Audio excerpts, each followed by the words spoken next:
Parents, क्या आपके बच्चे भी बहुत ज़्यादा टैंट्रम्स शो करते हैं? मॉल में लेके जाओ तो लेट लेट के ज़मीन पे रोने लग जाते हैं। अगर उनकी कोई डिमांड फुलफिल नहीं होती तो इतना रोते हैं, इतना मारते हैं, कई बार तो अपना सर भी दीवार में बैंग करने लग जाते हैं।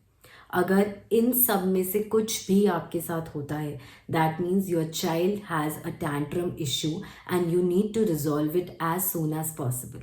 हाय, I am Shivangi Agarwal, a certified parenting coach, और आज मैं इसी टॉपिक के बारे में बात करने वाली हूँ। How can we manage toddlers tantrum in an effective way. So basically tantrum क्या है? टैंट्रम हमेशा कोई भी बच्चे की एक ऐसी जिद होती है जो किसी ना किसी डिमांड के साथ एसोसिएटेड होती है, और जब वो डिमांड पूरी नहीं होती तो बच्चा अपनी डिमांड को पूरी कराने के लिए कुछ भी नेगेटिव एक्शंस करने लग जाता है। Some kids start hitting each other, sometimes kids start hitting you also.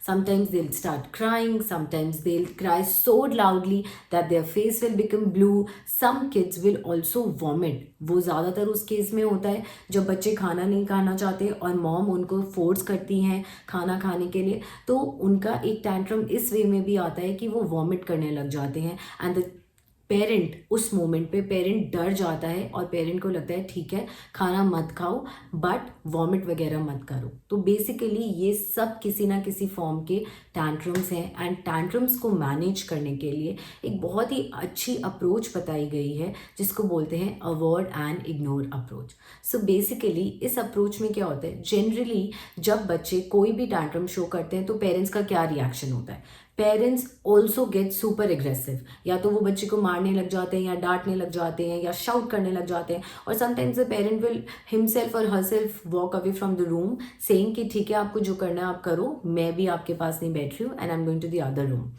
या फिर आजकल टाइम आउट का कॉन्सेप्ट बहुत पॉपुलर हो गया है। पेरेंट्स बच्चों को टाइम आउट दे देते हैं कि जाके दूसरे रूम में अकेले बैठो और जब शांत हो जाओगे तब आके मुझसे बात करना।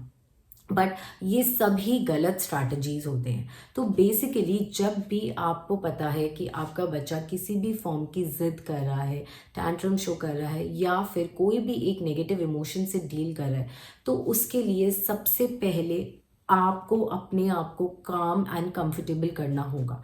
इंस्टेड ऑफ गेटिंग एग्रेसिव और सुपर हाइपर, आपको अपने आप को take a deep breath and calm yourself down. उससे क्या होगा कि आप कोई भी ओवर रिएक्शन नहीं दोगे उस सिचुएशन में। Second, you go to the child and simply उस बच्चे को वहां से उठाया and separate him from the environment.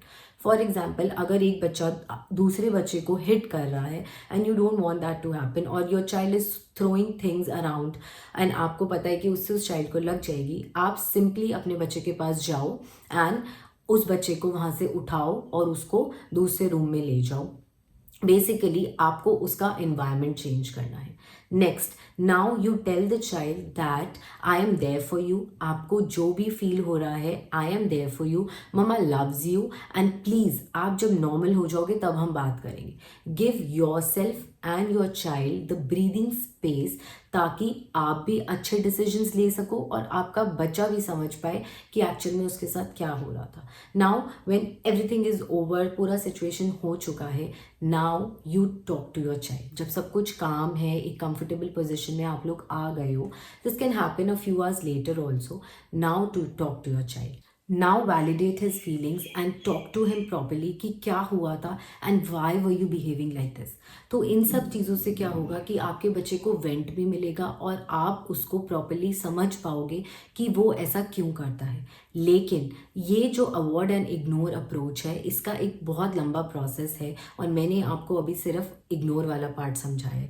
इन सब को करने से पहले आपको कुछ और भी ऐसा है जो करना बहुत ज़रूरी है, जिसके बारे में मैं बात करूँगी आपसे अपनी नेक्स्ट वीडियो में।